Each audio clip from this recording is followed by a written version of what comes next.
Hare Krishna. Question: aren't those who doubt whether the deity can perform miracles, aren't those people faithless skeptics? Answer: yes.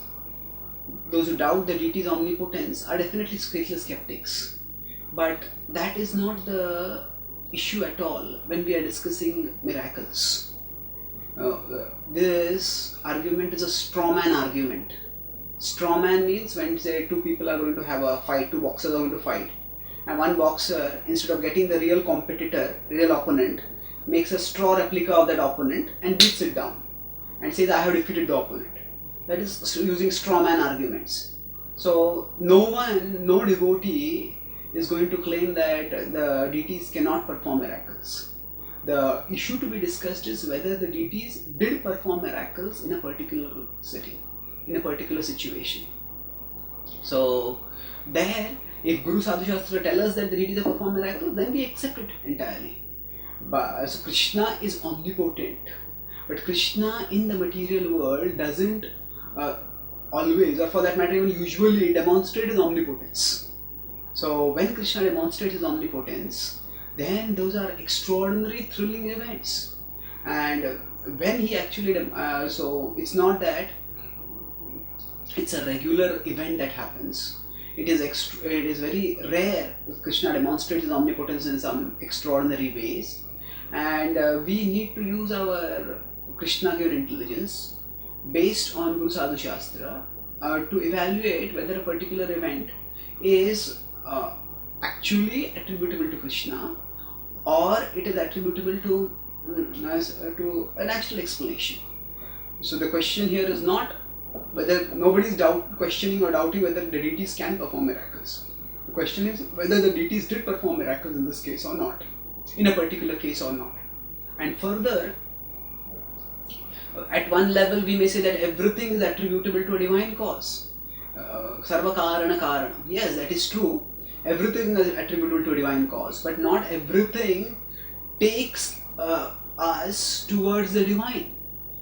So, for example, even the people who claim, even the godmen who claim to be God, even their claiming to be God, they would not have been able to claim to be God unless God had allowed it to happen.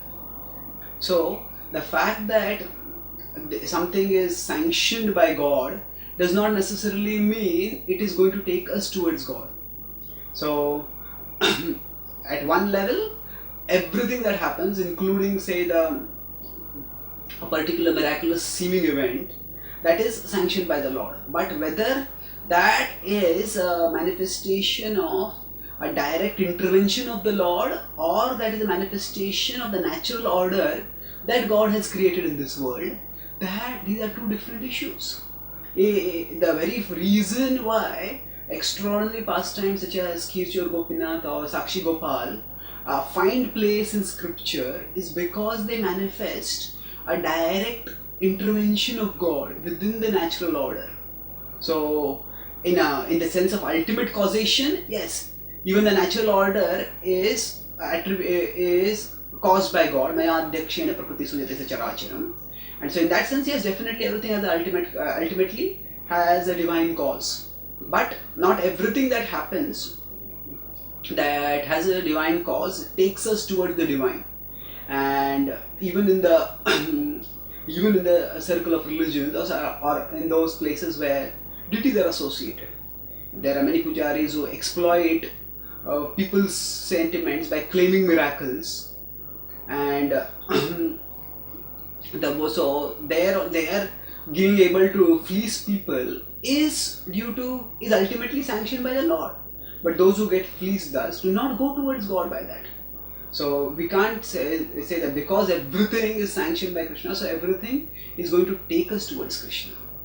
That's why the point here is to calmly and to understand calmly and based on scripture and on our God-given intelligence, understand the specifics of a particular situation without making value judgments about those who are making a particular, or who are arriving at a particular position.